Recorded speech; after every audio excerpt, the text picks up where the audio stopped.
Hi there, this is Randy, your sewing machine man. We're going to do a real quick, hopefully 3-part oil your own KENMORE by request. I'm going to try to do this as quickly as I can. There's going to be a lot to cover, but I'll do it in 3 segments, so it won't be so hard to load and get bogged down in watching this. You can go the one you want. I got the left side of the machine we're going to do first, and that's going to be your take-up assembly, all your stuff in your needle bar area and your zigzagging and all that. So to oil this, it's very simple.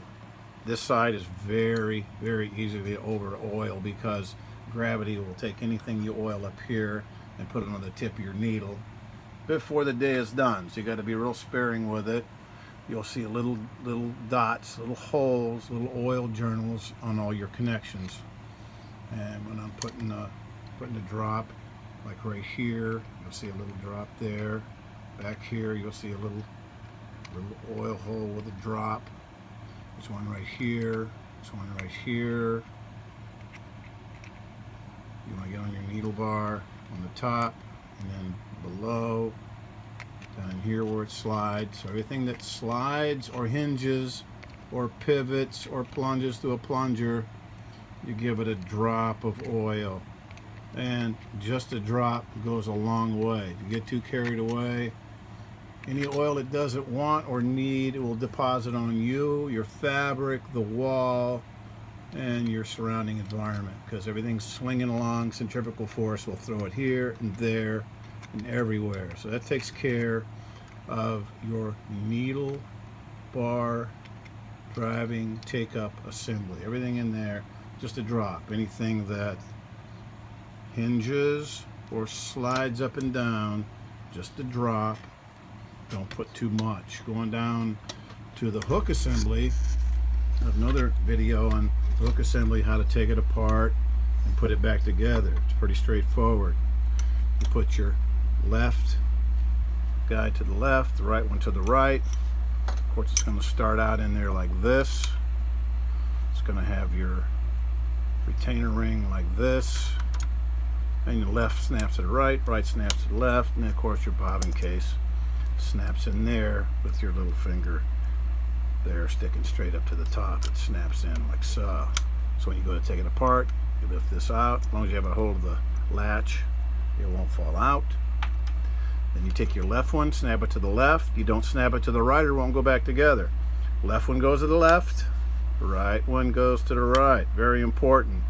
People say, I can't get it back together. I got it together and it's not working. You didn't go left, left, right, right. Very important.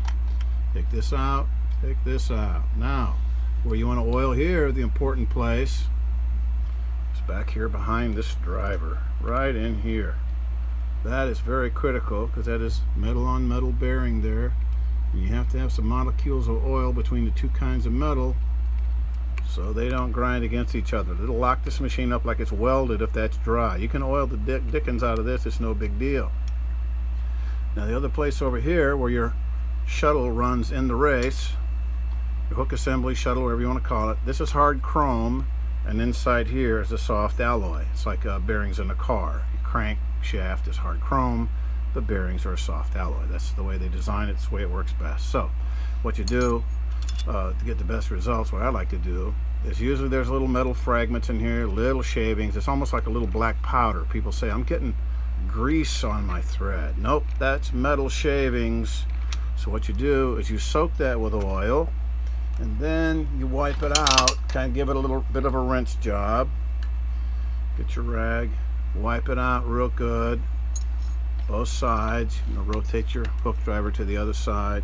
Be careful with the needle, it'll bite you. Sometimes it's a good idea to take the needle out if you're not aware of your needle, because it'll nail you and you'll have a hole in your finger. It'll bleed like a stuck pig, yeah, a million times. See, there's that.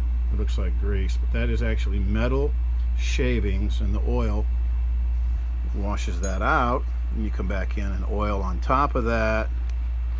Plenty of oil there. Of course, when you got to get the oil out, you're going to run your machine and run a thread through there that you're not real crazy about. A nice white thread or a pastel light color. Let's put the hook in first, and then you'll notice it goes from a dark color to a light color, and what you're doing is you're taking all that oil and all that all the metal shavings out of there, left to right, right to left, and you put your hook back in.